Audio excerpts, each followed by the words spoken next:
বলাইগাঁও অঞ্চলৰ এটা অতি গুৰুত্বপূৰ্ণ পথ হৈছে গৰুবান্ধা গুমঠা পথ আৰু গৰুবান্ধা গুমঠা পথটো বছৰ বছৰ ধৰি জৰাজীৰ্ণ হৈ থকাৰ পিছত এটা নতুনকৈ আবণ্টন হৈছিল এই পথছোৱা। কিন্তু সেই আবণ্টিত পথছোৱা এতিয়া নিৰ্মাণৰত যিগৰাকী ঠিকাদাৰে নিৰ্মাণ কৰি আছে সেই পথছোৱা কিন্তু অতি নিম্ন মানদণ্ডৰ কৰাৰ অভিযোগ উঠিছে। কথাটো হ'ল আমি 15 বছৰীয়া জৰাজীৰ্ণ ৰাস্তাটোতে আমি বসবাস কৰিছিলোঁ, অহা যোৱা কৰিছিলোঁ। আমাৰ মাননীয় বিধায়ক মহোদয়ে আমাক নিৰ্বাচনৰ আগতে কথা দিছিল, বোলে আমি নিৰ্বাচন আপোনাক জড়িত কৰি দিয়ক, আমি ৰাস্তাটো বনাই দিম। আৰু বিধায়ক মহোদয়ে কথা মতে কাম ৰাখিছে, কোনোবা টেণ্ডাৰ বা ঠিকা হৈছে। কিন্তু বিষয়টো হ'ল যিজন ঠিকাদাৰে কামটো পাইছে অতি নিম্নমান খাপৰ কাম কৰিছে। আগতে ছাইড বা মাটি নিদিয়াকৈ ইটাখিনি পাৰি লৈ গৈছে। আৰু লগতে বিষয়টো হ'ল আমি শুনিব পৰা মতেদি ইয়াৰ পৰা 5 কিলোমিটাৰ, গৰুবান্ধাৰ পৰা 5 কিলোমিটাৰ বোলে আমাৰ চিচি পাৰ বোলে ইটাৰ পৰা ৰাস্তাটো, তাৰ সিফালে পিচ হ'ব, পিচ দিয়া হ'ব।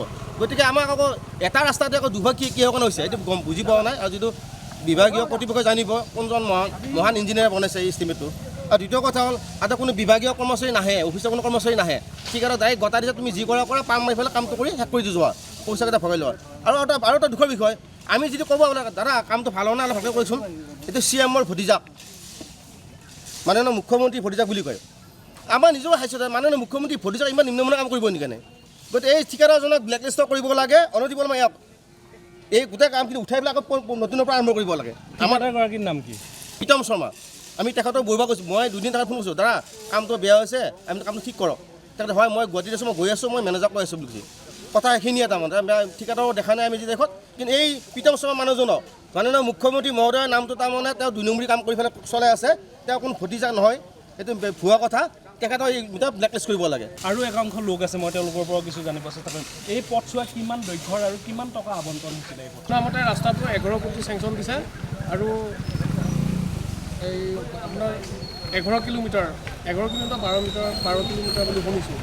কিন্তু আমি মুখ্যমন্ত্ৰী আৰু এই বিধায়ক মহোদয়ক ধন্যবাদ দিয়াৰ লগতে কিন্তু যিজন ঠিকাদাৰে এই ৰাস্তাটো কামটো কৰি আছে তেওঁক আমি অনুৰোধ জনাইছোঁ, তেওঁ ফিল্ডত আহি পেলাই যাতে তেওঁ চাই আমাৰ ৰাস্তাটো ইতিমধ্যে আমি চাইছোঁ যে যিবিলাক কংক্ৰিট ইটা পেলাইছে, ইটাবিলাক পেলোৱাৰ পিছতে ডাম্পাৰখন ওপৰে উঠি যোৱাৰ পিছতে ইটাটো ভাঙি যায়।